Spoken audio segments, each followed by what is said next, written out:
गुजरात सरकार में मंत्रिमंडल का विस्तार हुआ। नए मंत्रियों को पोर्टफोलियो किए गए आवंटित। सीएम भूपेंद्र पटेल के पास सामान्य प्रशासन, सीएम के पास राजस्व, सड़क, खनन, सूचना विभाग, वहीं डिप्टी सीएम हर्ष संघवी के पास गृह विभाग, मंत्री कनुभाई मोहनलाल देसाई वित्त विभाग, शहरी विकास और शहरी आवास मंत्री ऋषिकेश गणेश भाई पटेल, ऊर्जा और पेट्रोकेमिकल्स, पंचायत और ग्रामीण आवास, विधायी और संसदीय मामले मंत्री बाबा रविंद्र सिंह जडेजा प्राथमिक, माध्यमिक और वयस्क शिक्षा विभाग आवंटित किए गए।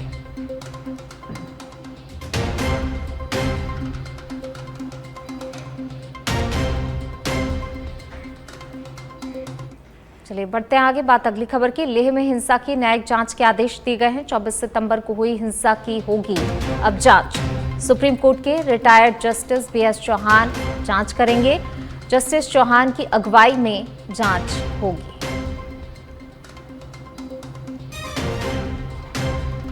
सुप्रीम कोर्ट के रिटायर्ड जस्टिस बीएस चौहान जांच करेंगे। जस्टिस चौहान की अगुवाई में जांच होगी।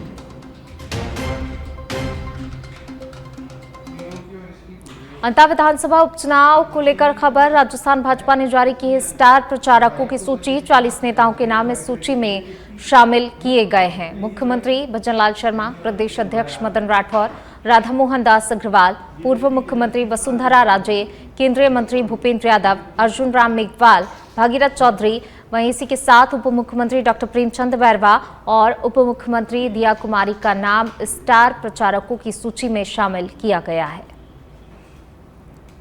तो ये 40 नाम जो स्टार प्रचारक के तौर पर प्रचार करते हुए चुनावी मैदान में नजर आएंगे। मुख्यमंत्री किसान सम्मान निधि से कृषक कल्याण का नया अध्याय। मुख्यमंत्री भजनलाल शर्मा 18 अक्टूबर को भरतपुर जिले के नदवई से हस्तांतरित करेंगे। मुख्यमंत्री किसान सम्मान निधि योजना की चौथी किस्त के रूप में हस्तांतरित करेंगे। 717.96 करोड़ की राशि किसानों के खातों में हस्तांतरित की जाएगी। सहकारिता एवं नागरिक उड्डयन मंत्री गौतम कुमार दत्त ने जानकारी दी है।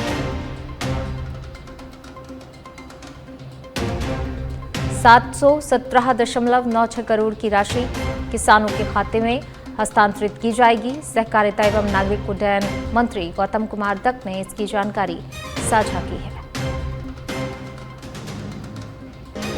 मुख्यमंत्री किसान सम्मान निधि से कृषक कल्याण का नया अध्याय और इसी के साथ मुख्यमंत्री भजनलाल शर्मा 18 अक्टूबर को भरतपुर जिले के नदवई से किसानों को राशि का हस्तांतरण करेंगे।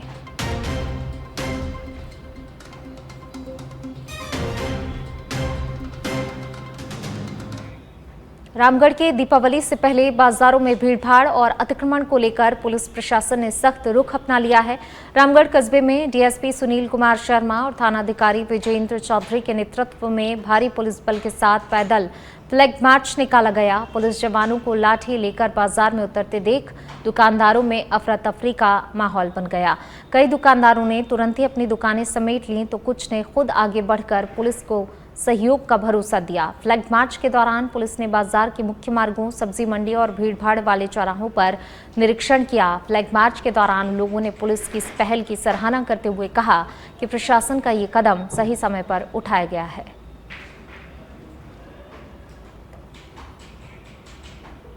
दीपावली त्योहार के मद्देनजर रखते हुए अभी बाजार के व्यापारियों से भी बातचीत की गई है और समझाइश की जा रही है कि जो अस्थायी अतिक्रमण है जिससे बाजार संकुचित हो जाता है, लोगों को आने जाने में परेशानी हो रही है, उनको समझाइश की गई है, व्यापारियों से बातचीत की गई है ताकि सुचारू रूप से बाजार चले, दीपावली का त्यौहार बढ़िया बने। और पार्किंग के लिए भी स्थान निर्धारित करने के लिए उनको कहा गया है और थाने की तरफ से ट्रैफिक व्यवस्था को दुरुस्त रखने के लिए अतिरिक्त जाब्ता लगाया गया है, बाजारों में भी और चौराहे पर भी। आम जन को परेशानी नहीं हो, बढ़िया से व्यापार बनाए, ये पुलिस का उद्देश्य है। टोंके के उनियारा से खबर। पलाई के जितेंद्र कुमार चौमिया का आरएएस में चयन होने पर विजय पताका विशाल जुलूस निकाला गया। लोगों ने डीजे आतिशबाजी के साथ विजय पताका जुलूस निकाला। जगह जगह लोगों ने पुष्प वर्षा की, साफा माला पहनाकर आदर सत्कार किया। सुभाष विद्या निकेतन विद्यालय के स्टाफ संचालक रामकिशन गुर्जर सहित अन्य लोग शामिल रहे।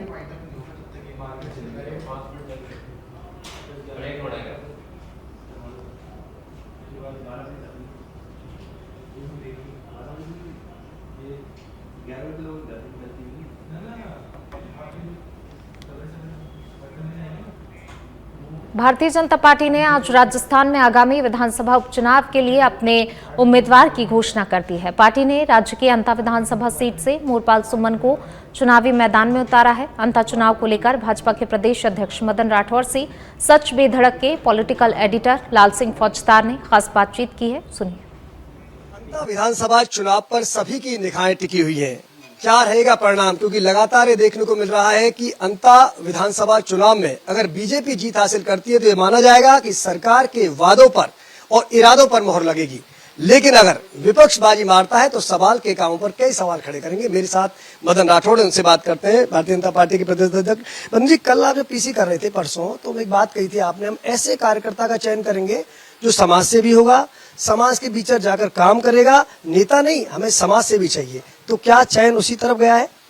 निश्चित रूप से हमने एक जो जन सेवक का चयन किया, जो सेवा की भावना से राजनीति में है, जो निष्कलंक है, किसी भी प्रकार का उस पर कलंक नहीं है और प्रारंभ से ही संस्कारित है। बचपन से ही संघ का स्वयंसेवक है, संस्कार प्राप्त किए हैं और विभिन्न पदों पर रहते हुए उसने सेवा के काम किए हैं। हमने ऐसा गुदड़ी में से लाल निकाल करके और जनता के सामने दिया है और मतदाता को ये अवसर दिया है कि वो बुरे और अच्छे में से चयन कर सके।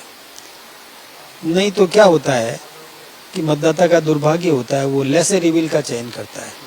इसलिए हमने ये सारा सोच करके, जनता की भावनाओं का ख्याल करके सर्वे करवाया। हमारा कार्यकर्ता हर बूथ स्तर तक गया। पिछले जिस दिन से ये सीट रिक्त हुई है उसी दिन से हमारी टीम प्रत्येक बूथ तक जा रही है, जाकर के सर्वे करके उन्होंने भी रिपोर्ट दी। हमारे केंद्रीय नेतृत्व ने भी अपने स्तर पर सर्वे करवाया और उसके आधार पर ही हमने उम्मीदवार दिया है। सामने जो है उसकी इमेज भी जनता के सामने है। जनता जानती है कि उन्हीं की पार्टी के वरिष्ठ मंत्री भरत सिंह जी कुंदनपुर, उन्होंने विधानसभा के अंदर भी कहा था, आरोप लगाया था कि भाया रे भाया खूब खाया। विधानसभा के बाहर भी बोले, वो अच्छी छवि के थे भरत सिंह जी, उन्होंने ये बात कही। तो ये तो उस पार्टी के नेताओं को देखना चाहिए था कि जब पहले से ही जिसकी छवि ऐसी है,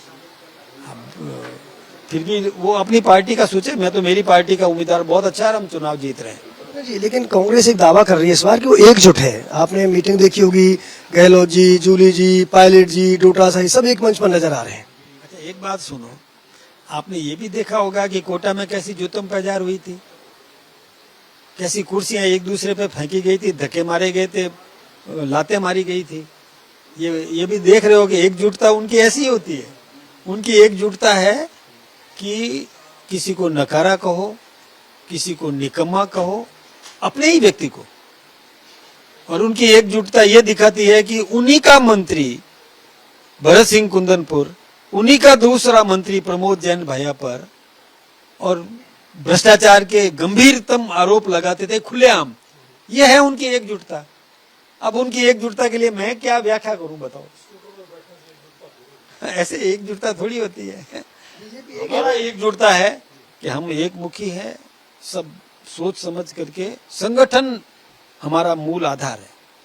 हमारा सोच नेशन फर्स्ट है, राष्ट्र प्रथम, ये सोच है। उसके बाद पार्टी और उसके बाद सेल्फ। उनके यहाँ उल्टा है, पहले सेल्फ, व्यक्ति हित पहले, उसके बाद पार्टी। कई लोगों को देखो ना आप, इन्हीं ये जो प्रमोद जैन भैया ने 2003 में कांग्रेस को लात मारी थी, कांग्रेस के खिलाफ में चुनाव लड़ा था और कांग्रेस की जमानत जब्त करवा करके विधानसभा में आए थे। अब आप कल्पना करो कि कितनी एकजुटता है, क्या नीतिगत सोच है। यानी कोई संस्कार नहीं, कोई नीतिगत सोच नहीं। हमारे यहाँ नीति से चलते हैं, सोच के आधार पर चलते हैं। ये फर्क है, बहुत बड़ा फर्क है। बात जरूर जो मैं सुन रहा हूँ आजकल चर्चा में, क्या पूर्व सीएम वसुंधरा राजे इंटरेस्ट ले रही है चुनाव में? लोग कह रहे हैं कि वो पूरा उनकी इच्छा के बिना हम नहीं कर रहे, उनकी इच्छा के अनुरूप ही कर रहे हैं। इस चयन में भी उनका बिल्कुल पूरा योगदान है, सबका योगदान है, सबका योगदान है, हम सब शामिल हैं, कोई अलग नहीं है। मदन राठौड़ जिनका कहना है कि हमने जमीनी धरातल से जुड़े कार्यकर्ता को टिकट दिया है और एक बार फिर अंता विधानसभा में कमल खिलेगा। जर्नलिस्ट दिनेश के साथ लाल सिंह फौजदार, सच बेधड़क, जयपुर। दौसा से खबर, केंद्रीय मंत्री गजेंद्र सिंह शेखावत का दौसा का दौरा। शेखावत का भाजपा कार्यकर्ताओं ने स्वागत किया है। आत्मनिर्भर भारत संकल्प अभियान में भाग लिया। पंडित दीनदयाल उपाध्याय के चित्र के समक्ष दीप प्रज्वलित कर कार्यक्रम की शुरुआत की। लालसोट विधायक रामविलास मीणा और बांदीकुई विधायक भागचंद टांकड़ा मौजूद रहे।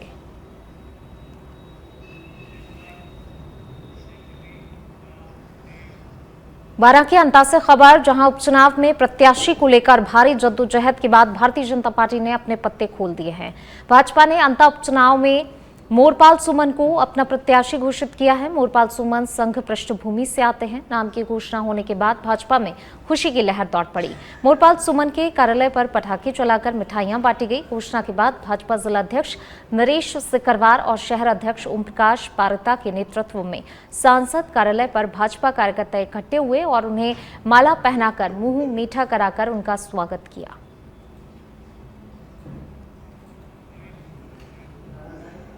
चाहूंगा हमारे मुख्यमंत्री महोदय जी को, आदरणीय बदन लाल जी को, पूर्व मुख्यमंत्री महोदय वसुंधरा राजे जी, हमारे जो प्रदेश अध्यक्ष हैं, जिन्होंने मेरे पर बहुत विश्वास किया है और उन्होंने कहा है कि एक जन सेवक आएगा जो जनता के बीच में चुनाव लड़ेगा। आदरणीय मदन लाल जी राठौड़ को भी मैं लोग देना चाहूंगा, हमारे सांसद महोदय को भी लोग देना चाहूंगा, सभी को जो शीर्ष नेतृत्व है और यहाँ की जो 36 कौमें अंता विधानसभा की जिन्होंने उनकी पुकार ऊपर तक पहुंचाई, मैं उन सबका, हमारे जिलाध्यक्ष जी का, पूरी भारतीय जनता पार्टी का एहसान मन्नू की, इन्होंने मेरे बात ऊपर पहुंचाई और मुझे टिकट दिलाया। मैं भारतीय जनता पार्टी। सुमेरपुर पंचायत समिति सभागार में आयोजित शहरी सेवा पखवाड़ा 2025 का समापन कैबिनेट मंत्री ज्वाराराम कुमावत ने किया। इस दौरान 16 विभागों ने 1 माह तक विभिन्न वार्डों में नागरिकों को सेवाएं प्रदान की ताकि आमजन को योजनाओं का लाभ एक ही स्थान पर मिल सके।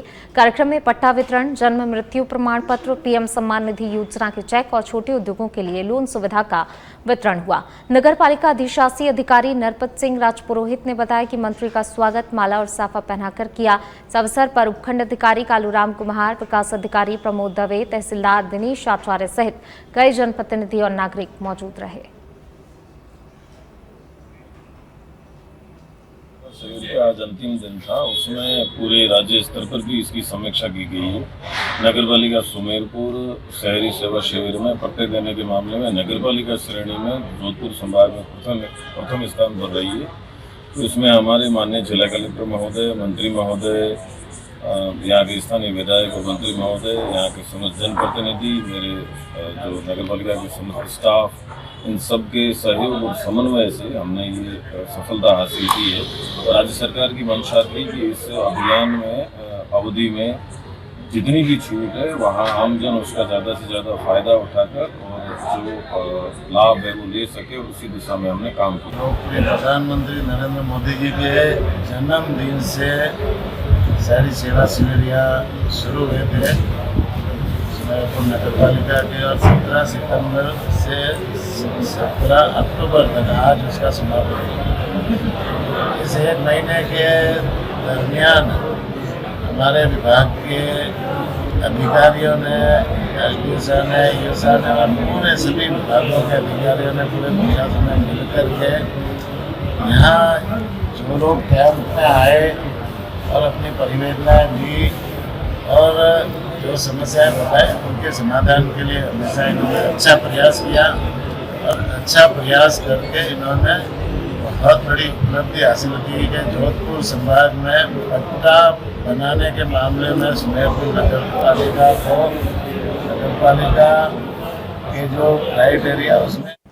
और अब खबर अजमेर से। लोक सेवा आयोग के कर्मचारियों ने काम के कर्मचारियों ने कामकाज ठप कर सरकार के खिलाफ आक्रोश का इजहार किया है। लगातार परीक्षाओं और साक्षात्कार के चलते कार्मिकों की संख्या कम होने के कारण बढ़ते कार्यभार और दबाव के खिलाफ कर्मियों में रोष व्याप्त है।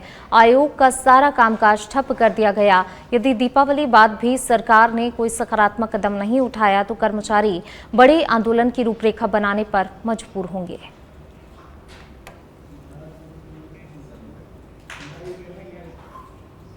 में हमने 2 दिन का सामूहिक अवकाश लेने की घोषणा, सरकार का ध्यान आकर्षण करने के लिए 2 दिन के सामूहिक अवकाश की घोषणा की थी, जिसी के चलते कल भी हम सामूहिक अवकाश में रहे थे। लेकिन कल इंटरव्यू थे, एग्जाम थे, तो इनमें जिन कार्मिकों की ड्यूटी थी उन्होंने अपना सहयोग दिया और इंटरव्यू और परीक्षा का आयोजन करवाया। हम आयोग के कार्मिक नहीं चाहते किसी भी तरह का बेरोजगार अभ्यर्थियों को अवरोध पैदा हो। आज आयोग के समस्त कार्मिक अवकाश में हैं और आयोग में आज सन्नाटा पसरा हुआ है, जिसकी जिम्मेदारी शासन और सरकार की है।